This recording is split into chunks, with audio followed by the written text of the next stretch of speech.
Coucou mes petits snappers, comme vous le savez, je n'attaque jamais la première et apparemment Kim a décidé de me tacler ce soir dans le Mad Mag. Comme vous le savez, elle n'est plus dans les anges, donc il faut bien un moyen pour elle d'exister quelque part vu qu'on ne la voit plus à la télé. Et donc ce soir, j'ai décidé d'être un petit peu généreuse et de lui donner encore un tout petit peu de lumière. Alors moi je trouve ça triste, lamentable, pitoyable de prendre autant le public à partie, de te faire passer pour une victime. Kim, c'est la reine du off. Pour ceux qui ne savent pas ce que ça veut dire off, ça veut dire qu'en fait elle fait tout en dehors des caméras. La nuit, elle passait son temps à nous insulter, à nous dire qu'elle nous manipulait, qu'on était ses marionnettes, qu'elle était à sa 9e télé. Donc elle savait très bien ce qu'elle faisait. Et ce fameux soir où elle a embrassé Anthony, elle est rentrée complètement bourrée à la maison. Et elle s'en est prise violemment à Anto. Je sais, c'est un peu ambigu, il y a deux Anto, Anthony. Elle a pris un bol qu'elle a éclaté sur Anto. Donc le public, ne soyez pas crédules. Elle n'est pas partie parce que on l'a poussée à bout ou parce qu'elle n'en pouvait plus. Elle est partie parce que son vice ne marchait plus avec nous et qu'elle était démasquée. Grâce au montage qui t'ont fort avantagé et à ta parole d'actrice, tu arrives à faire croire à certaines personnes que tu es une victime. Le fameux jour où Kim est partie, la veille, ce n'est pas le jour que vous avez vu. La veille, c'était un jour off. Et voilà ce qui s'est passé en off. Ce fameux jour où elle a raconté que Vincent l'avait violentée ou frappée, pardon. Oui, cette scène a été filmée, et heureusement pour nous, parce que c'est la seule vidéo qui prouve notre innocence et son vrai visage.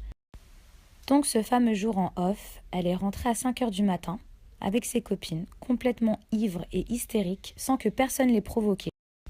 Quand elle dit que Vincent l'a cherchée, alors qu'il était sagement en train de dormir dans sa chambre, ainsi que les autres anges, elle est allée jusqu'à dire que Luna n'était même pas là, qu'elle n'avait même pas le droit à la parole. Regardez ce tweet.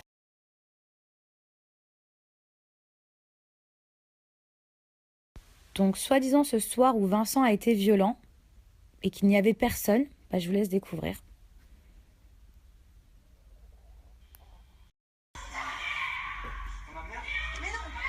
Donc là, déjà, elle insulte la mère de Vincent.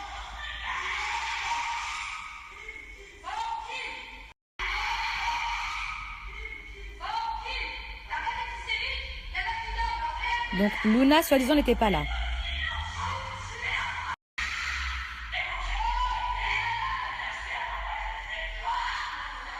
On dirait qu'elle est possédée, une folle, franchement une malade mentale. On entend bien, si devant une caméra, je ferme ma gueule. Donc, à quel point elle joue un double jeu. Eh ben tu l'ouvriras lundi. Putain.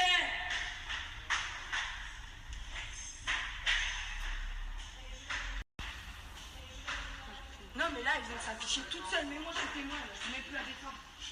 Je ne peux même plus la défendre. Vous vous rendez compte? Luna. Alors moi, ça m'attriste vraiment, ça me choque qu'on passe pour les mauvais, qu'on passe pour des gens qui l'ont persécutée, alors qu'elle a toujours fait ça dans les Marseillais elle-même. Kim est connue pour pousser les gens à bout. Elle a toujours été comme ça dans toutes ses saisons. Comment vous ne pouvez pas voir son vrai visage? Moi, je suis jalouse d'elle. Quand j'entends que moi, je suis jalouse d'elle. Mais enfin, on vit en quelle année là? Je demande rien à personne, on vient toujours me chercher, on vient toujours gratter ma lumière, on vient toujours gratter un article. Stop! C'est vraiment la dernière fois où je m'exprime, je mets un point final à toute cette histoire, parce que de toute façon, elle n'est plus dans l'épisode, donc elle n'existe plus. Et je pense qu'il serait grand temps qu'elle suive une thérapie, de savoir qui est Sophie et qui est Kim, parce qu'elle en a grand besoin. Sur ce, bonne soirée. Et une dernière chose, on ne tacle pas les gens sur leur physique. Parce que pour une personne qui vient de faire refaire ses fesses, mais qui continue de photoshopper ses photos,